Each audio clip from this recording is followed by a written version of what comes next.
रामकृष्ण हरी संसार वेलमध्ये तुमचं स्वागत आहे. बघा, हे व्हिडिओ आवडल्यास चॅनलला सबस्क्राईब करा आणि मित्रमैत्रिणीपर्यंत व्हिडिओ पाठवा. बघा, मी आजारी आहे त्याच्यामुळे मुलीच्या घरी 2 दिवस झाले. आता नातू जायचं बघा NCCला. काय त्याची तयारी सकाळपासून. म्हणलं अरे बाबा, आमच्या शाळेची कहाणी सांगू का तुला. ते ऐकत होता, हसत होता मला. म्हणलं अरे, आम्ही शाळेमध्ये जात होतो ना तेव्हा आमची काय फजिती होती. पेन्सिल एकीकड, पाटी एकीकड, दप्तर कसं होतं. आम्हाला एका फुटक्या एवढ्या खापरावर लिहावं लागायचं थोडं थोडं. आणि गृहपाठ नव्हते, वर्गपाठ नव्हते. काहीतरी आपलं शुद्धलेखन लिहायचं नुसतं वहीवर लिहिल्यासारखं पाटीवर, आणि सरांना दाखवायचं, सरांनी नंतर पुसून टाकायचं. अशी शाळा शिकलोत. म्हणलं आम्हाला तर एखाद वेळेस पेन्सिल घरी विसरली तर जायचं शाळेमध्ये, सर खवाडे का कान धरून उभं राहायचं तासभर, खाली बसायचं नंतर आणि घरी यायचं.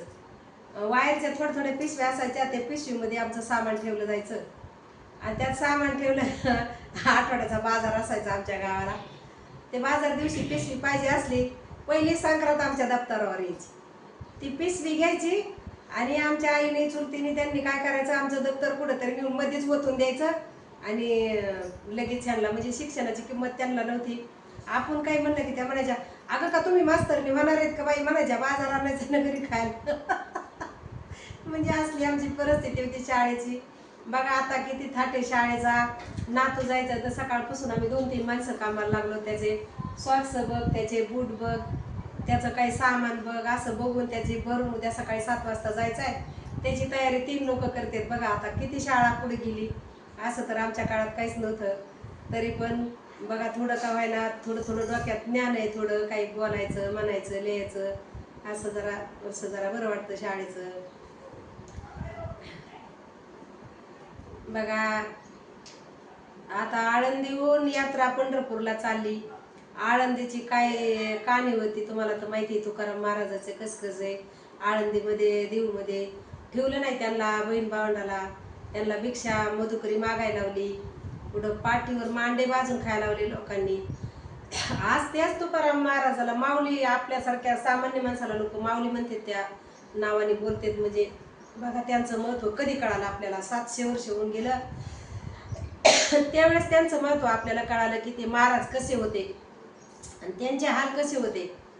ते बघा, त्यांचे गुणगान कसे काय असं हे करते. तर आपण गाण्यावर जात्यावर गाणे सुद्धा म्हणत होतं देवाला. असा देऊ गाईचा मासाना बाई, आळंदीला आलाय कसा.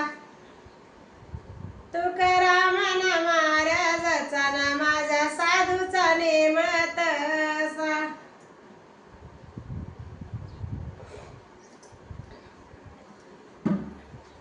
असा सोनी गयाचा पिंपळ, त्याला जडी गताची पान. नंदी खाली ना समाधी ना घेतली ज्ञानोबान. असा सोन्याचा पिंपळ ना नाही कोणत्या गावाला.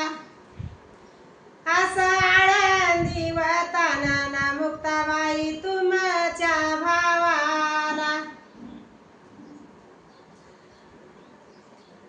असा चांग देव आला ना ज्ञानदेवाच्या भेटीला. वाघाचा ग केला घोडाना, सापायाच्या न केल्या यठी. असं देवाचं बघा किती सत्व आहे. आता तिथे गेलं तर असं साक्षात तुकाराम महाराज आपल्याला बोलते ना असं. त्यावेळेस तुकाराम महाराजाच्या मंडळीला साडी सुद्धा नव्हती नेसवायला. बघ ना किती मिनिटं असं देवाची कीर्ती ऐकायला बघायला. 4.5 मिनिटाचं आहे, म्हणजे नंतर बरं आता उद्या परवा.